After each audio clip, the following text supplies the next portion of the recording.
Salut la famille, Steve est de retour. Covid-19, coronavirus, est-ce une opportunité ou une malédiction? Sincèrement, moi, je trouve ça comme une opportunité, mais en même temps, c'est une malédiction. Une malédiction pour ceux qui ont perdu l'air et ceux qui ont perdu leur vue. Mais comme on dit souvent, il n'y a pas de liberté sans combat. Donc, ce qui veut la paix prépare la guerre. Donc, c'est une guerre sanitaire. On devrait se préparer en conséquence, puisque nous vivons dans un monde où on ne fonctionne pas de la même manière, c'est-à-dire que chacun a sa façon de voir les choses. Chacun trouve le monde à sa façon et chacun a sa façon d'agir. Et la personne qui a conçu cette virus avait des objectifs qu'il a jugés bons et clairs, honnêtes. C'est pourquoi vous aviez constaté qu'il n'a pas hésité à déclencher ces fléaux qui est en train de ravager le monde.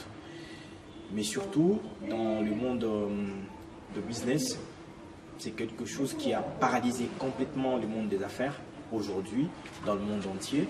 Les entreprises sont complètement fermées. On ne sait pas fonctionner comme auparavant.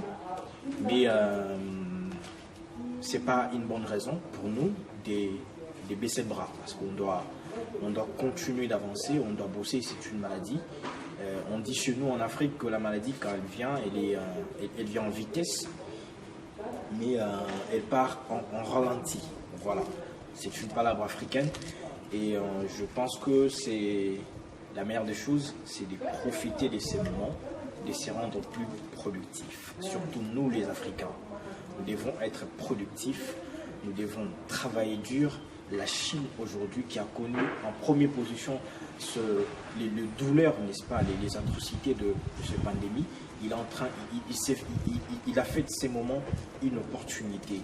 Ils ont créé des robots qui permettent de livrer, n'est-ce pas, de la nourriture, de livrer pas mal de choses. Et ils ont augmenté leur production, de créer de masques, etc., des productions de masques, etc. Et ils sont aujourd'hui premier pays producteur de tout ce qui est capable de nous aider à vivre les mesures préventives contre le coronavirus. L'Afrique doit faire la même chose. On parle de chloroquine. J'ai entendu un docteur parler, je ne sais pas si c'est vrai ou c'est un mensonge, mais je prends ça comme une vérité. Ils ont dit que la matière première se trouve en RDC, en République démocratique du Congo. La matière première qui permet de produire de chloroquine se trouve en République démocratique du Congo. Pourquoi pas en faire une opportunité? Donc j'appelle surtout à des jeunes qui passent leur temps à donner, n'est-ce pas, leur énergie à suivre le média, etc. Méfiez-vous de ce média, travaillez, faites comme rien n'était, bossez dur, mais surtout respectez le mesure préventif, sauvons de vue. Merci.